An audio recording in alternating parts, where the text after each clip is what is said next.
Aloha and bienvenidos, beautiful souls. This is Maria Lupita Gurule on March 12th. Today's question is, am I going to be the one who asks for John's head, or am I going to be the one who anoints Jesus in the tomb? Kind of a strange question, but it's appropriate. So today being March 12th, I wanted to record this video yesterday because it has to do specifically with everything we're talking about, choice and who we're going to be. Yesterday, being March 11th, the first Friday of March, happened to be the nationally recognized celebration or day for honoring and celebrating middle names and nicknames. Who even knew that such a celebration actually existed? An actual day designated to celebrate and honor middle names and nicknames. Well, it got me to thinking because I have both. And what I discovered was a profound message in each one of them. My birth name, in its full, is Maria-Guadalupe Salome Teresa Gurule. Maria-Guadalupe is my first name together. So Maria for Mary, or our Mother Mary, Blessed Mother, and Guadalupe for Our Lady of Guadalupe. So Maria Guadalupe. Now that's a long name, so we shorten it to the nickname Lupita. My middle name is Salome.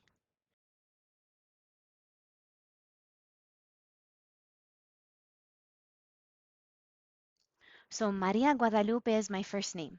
It was given to me because while my mom was pregnant with me, she was having such a hard birth. She was already 3 weeks late. Her water bag had broken and she refused to induce. Well, I didn't want to be born, but she allowed me the time and the space to do so. So she made a promise to Our Lady that if I was born healthy and strong and able, that she would name me after her. So my birth name is Maria Guadalupe. Well, that's a really long first name for a kid to fully remember, recite, and spell and use. So from the moment that I could remember, I have always been called Lupita. So Maria Guadalupe, Guadalupe, Lupe, Lupita.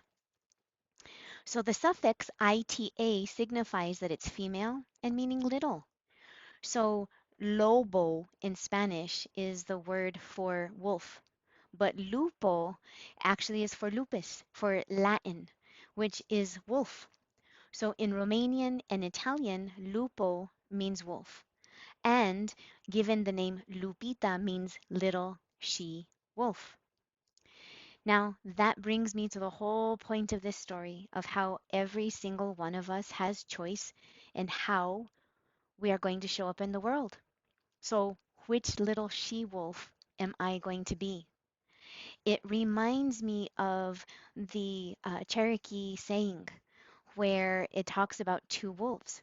And basically, this is the way that it goes. So one evening, an elderly Cherokee brave was talking to his grandson about a battle that goes on inside of all people. And he said, "My son, the battle between two wolves is inside of us all. One is evil. It is anger, envy, jealousy, sorrow, regret, greed, arrogance, self-pity, guilt, resentment, inferiority, lies, false pride, superiority, and ego. And the other wolf is good. The other one is joy, peace, love, hope, serenity, humility, kindness, benevolence, empathy, generosity, truth, compassion, strength, courage, wisdom, and faith." And the grandson thought about it for a minute and then he asked his grandfather, "Which one is going to win?" And the old Cherokee just simply replied, "It's the one that you feed." So, again, we all have choice. Which little she wolf am I going to be? So that was my nickname. So it makes me ponder my middle name being Salome. It is such a rare name, and in fact, I don't think I know of anyone or have met a person named Salome. But it is my middle name, and it was given to me by birth. It is on my birth certificate and given to me by my parents. So Salome is a rare name, but it's a biblical name.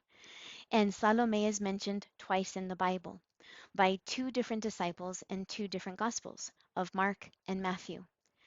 And in the first depiction of the first Salome, she is a wicked temptress and seductress. She is depicted as a wicked individual because she was the daughter of Herodes. Herodes was actually married to Herod, and it was told in the biblical stories that Herod asked Salome to dance for his birthday celebration. And Herod was a Roman governor of this entire area. And he had a lot of delegates and people that were there at this massive celebration.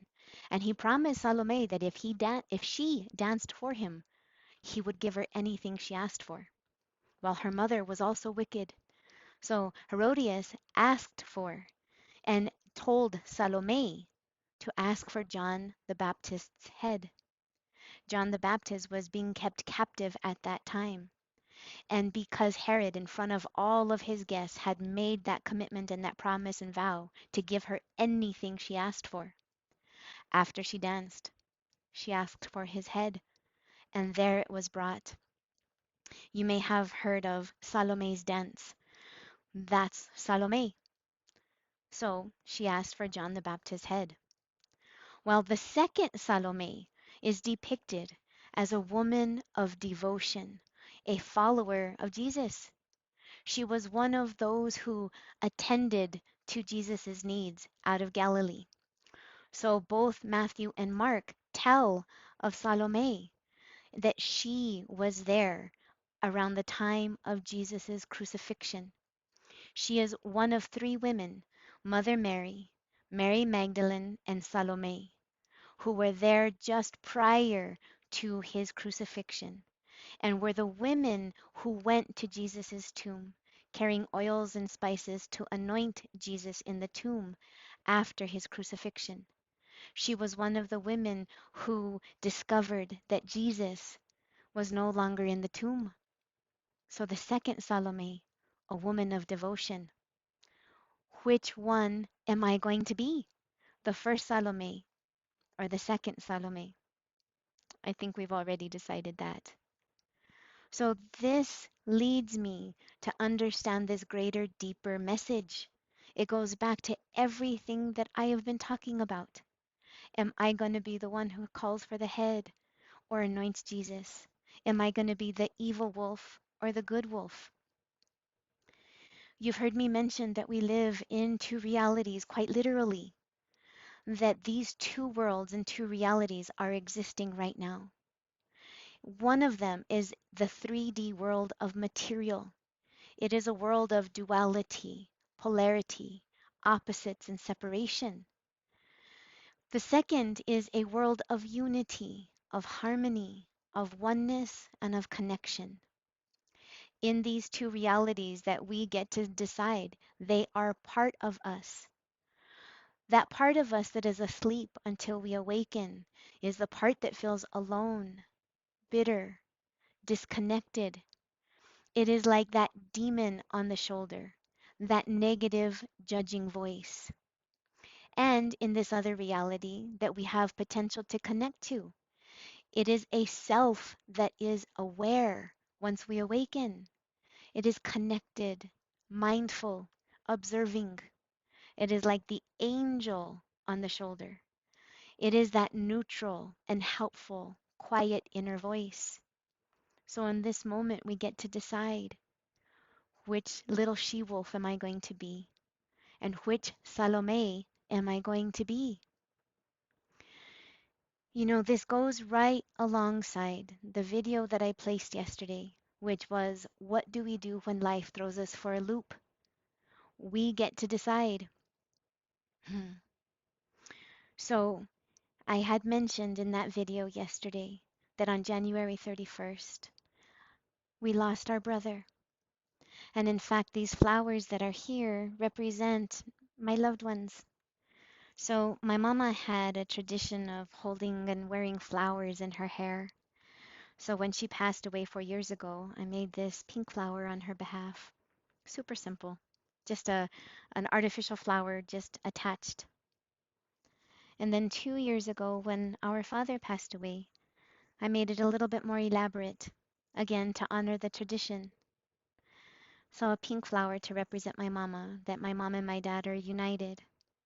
The blue for my dad because his color was sapphire. So honoring my dad. And then now, one for my brother. His color was a deep royal purple. And so his color is being represented in purples. And in fact, that's his prayer card. All of this reminds me that after my mama first passed away 4 years ago, I went into a nervous breakdown. I forgot all of the tools that I had and I had to reapply everything. It was as though life prepared me in theory and theoretics for all of these things that I talk about in my video. But then life had a different plan, threw me for a loop, and made me apply all of those things that I learned. So after that first experience with my mama 4 years ago, going into a nervous breakdown, remembering all of my tools, and now fast forwarding, 2 years after that was better with my father. We expected his passing, so his, although painful, was a little bit easier. And now the absolute massive shock of just barely, not even a month ago, my oldest brother, who was only 2 years older than me. And two things could be simultaneously coexistent at the exact same time. Although I have such deep, deep sadness for the loss of my brother, I can choose to be grounded and connected, choosing to feel the angel on the shoulder, choosing to use my tools to be grounded, connected. I am choosing to be that second good wolf. I am choosing to be the Salome that follows and anoints Jesus. We all have choice in how we show up in the world, and how we show up in the world matters. So I choose to use this moment to be grounded, connected, to understand that even though trials and losses and hardships happen in life, we have choice in how we show up. I know which Salome I am. I know which Salome I am going to choose. I know which little she-wolf and which Salome I am going to be. Which will you be?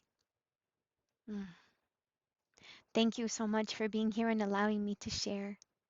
And may we learn and grow together. May you know that you are deeply, deeply loved.